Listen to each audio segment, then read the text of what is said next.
Scaling an agency is really tough. You get to $5,000, $10,000, $20,000, $50,000, sometimes even $100,000 per month, and you hit a plateau. You can't grow anymore because you're working too much in the business. You're stuck in the monotonous daily operations, and you're wasting time that could be spent on higher leverage activities that can make you tens, if not hundreds of thousands of dollars. This is the common problem agency owners face. In this video, I'm going to be walking you through how to automate and systematize your agency with $3 per hour admins that you could source from around the world. For those of you that don't know me, my name is Jordan Ross. I'm the founder of Pay For Your Agency. We're a consultancy that helps agencies scale through systems, operations, and processes. To date, we worked with over 600 agencies, and we have over 120 active clients working with us, helping them grow to the 8-figure mark. I've been able to identify a 5-step process that you can use to systematize your agency with admins. Now, most important first step to doing this is understanding where your time is going. It's so easy just to start building processes for things, but we want to be intentional. Not all of your time as an entrepreneur is equal. Some things you do could lead to $30,000 in revenue. Other things you do can just waste your time. So the first thing we want to do is something I call the XDS. This stands for cut, delegate, and systematize. This is a process where you will track your time over a 1-week period. And in that week's time, you're going to use any software tool. A recommendation could be Toggle to track your time. This software will plug into your computer, and as you do things, it will automatically categorize your time. By the end of the week, you'll be able to have a time summary of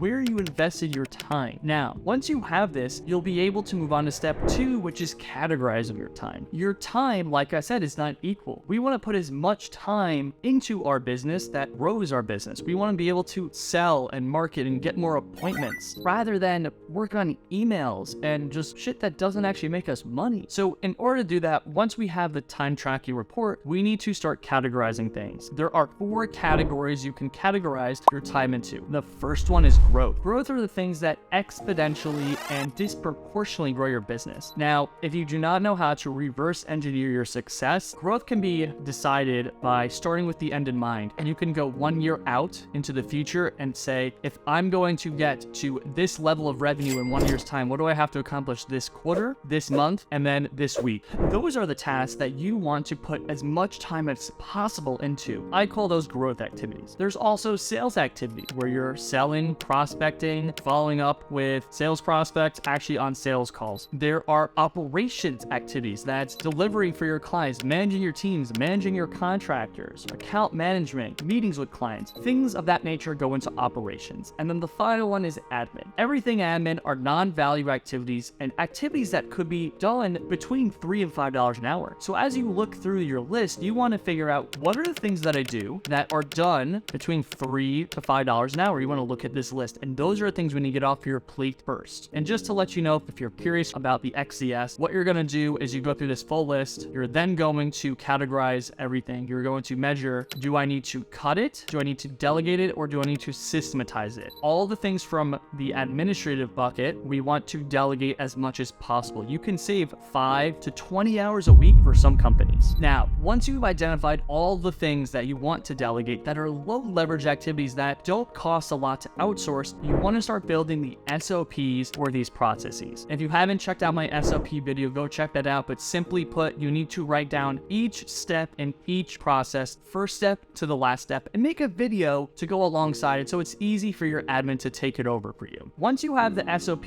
of the tasks you want to delegate, you need to move on to the next step, is sourcing your talent. Now, if you're an agency that doesn't have that many funds at your disposal, you're probably not going to be using a professional sourcing platform. You're probably going to be using a Fiverr or an Upwork. And now I'm going to give you my secret on how I have sourced amazing admins from Upwork. First and foremost, what you want to do when you're posting the job, you want to post the job internationally. You want to have a description that targets keywords. Examples could be list builder, or maybe we'll have a specific software you're using. You want to use the software. Have an extensive description. Make sure that description for the administrative role you're hiring for includes everything so people know what they're getting into. When it comes to sourcing talent on Upwork specifically, I look for talent that has made at least $1,000 that also has a 100% rating. This tells me this is a proven admin and I don't need to actually worry about are they a good applicant and have good work ethic. It's proven. What I do now is I actually start interviewing process. What I commonly do is hire 2 admins for a paid test. If you are hiring an admin for list building, you want to be able to find probably 2 to 3 candidates, give them a task, maybe give them the same task all at the same time, and assign them the task that they're going to get paid for and say, hey, this is going to be the paid test. Assign them the work and then see who you like the most, who delivers the fastest, who communicates the best, who delivers the best product. That's who you hire. For the other people, still give them a good rating on Upwork so they can continue to go get more roles and jobs. Notify them it's not a fit today. And at that point, you now want to hire your admin full time and start to delegate as much as possible. What you're going to want to do with them at this point in step number 5 is onboard and train them. Now, you already have your SOPs from step 3. You want to sit down with them for a half an hour to an hour and start to review the task in length if needed. Not all tasks will need this, but if they do, you want to sit with them and review their work in real time. You want to set up a communication channel with them. I like to use Slack for my admin. You want to set up clear expectations for work. If I assign you work, I expect it to be replied to within 6 to 12 hours. You are doing a task on a daily basis. I expect an end of day report to be submitted where you let me know how many of the tasks that you did. And a great example of that could be list building. If you're assigning a list building task, how many people do they add to the list? As you do this, what you're going to end up doing is getting a lot of low leverage activities off your plate, and your admin is going to take them over. The way you can sustain this is by treating your admin well, treating them like a human and not like someone that's getting paid $3 to $5 an hour, because in many countries that $3 to $5 an hour is a really good wage. Ask them what their ambitions are and what they want to earn from a long-term perspective, and build a good working relationship with them. Get to know them and get to know their aspirations and help them with those aspirations. They're going to work harder for you if you do. And finally, manage them. Give them feedback consistently. If work is not up to your standard, you'll probably need to talk to them at length or give them feedback and coach them on their tasks. If you do all of these things, you will get the low leverage activities off your plate. You'll begin to be able to focus on higher leverage activities that are going to grow your business and take you out of the weeds and into the dream. If this is something that helped you get an idea of how to start systematize your agency and grow your business, like and subscribe. And if you're looking for assistance in scaling your agency and need help doing that, go to the calendar link in the description below and book a call. We'll set up an audit call. We'll tell you what we think you need to be focusing on from a consultative perspective. And if it adds value, we could talk about future collaborations.